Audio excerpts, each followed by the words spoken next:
আচ্ছা, এখন আমরা বয়স নির্ণয়ের অঙ্ক দেখব। তো আমি এখানে প্রথমে কি লিখেছি, দিন, মাস, বছর। তো আমি ধরলাম যে বর্তমান আজকের তারিখ হলো 30 ডিসেম্বর 2024। 30 ডিসেম্বর 2024।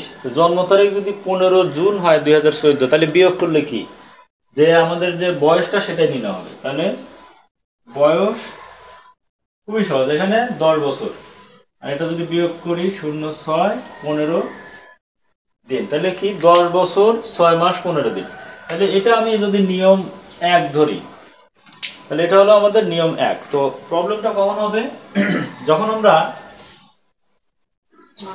উপরে 6 দিব, নিচে 12 দিব। এটা যদি আমরা নিয়ম 2 ধরি, তাহলে সেম ভাবে আমরা আবারও করব।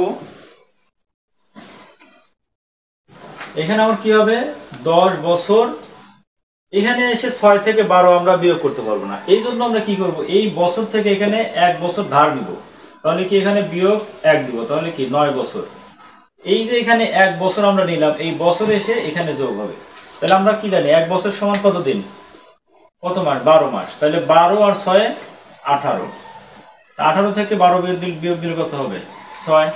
তাহলে 9 বছর 6 মাস, এখানে 15 দিনই হবে। তো এটা গেল একটা নিয়ম। এখন যদি আমরা আরেকটা নিয়ম যদি করি, যে আমরা আগে করছি যে শুধু মাসটা ছোট ছিল, এখন আমাদের দিনটাও ছোট হবে। তাহলে এটা আমরা নিয়ম 3 ধরি। আর এখানে আমরা সেম ভাবে 12 ধরলাম, আর এইখানে যেটা হবে, এটা আমাদের 15টা উপরে দিয়ে দিব। তাহলে 15 উপরে দিলাম, 30 নিচে দিলাম, তাহলে কি দাঁড়ায়। তো সেম ভাবে আমরা কি করব, বছরটা বের করব। তাহলে কি হবে, 10 বছর। 10 বছর আসার পরে এখানে কিন্তু আমাদের আগের মতোই আমরা বিয়োগ করতে পারতেছি না। তার মানে কি করবো, আবারও 1 বিয়োগ করবো। তাহলে কি 9 বছর। এই 1 বছর এসে এখানে যোগ 12 মাস। তাহলে কি 18 বিয়োগ 12 কি 0, 6। তাহলে 9 বছর 6 মাস। এইখানে আবার 15 দিন থেকে আমরা 30 দিন বিয়োগ করতে পারি না, যার কারণে কি করবো, এখান থেকে আবার 1 মাস নিয়ে এসে এখানে যোগ করে দিব। তাহলে এখানে -1 দিলে কি 0, 5। এই যে 1 মাস এখানে এসে যোগ হয়ে যায়, তাহলে 1 মাস সমান কত দিন, 30 দিন।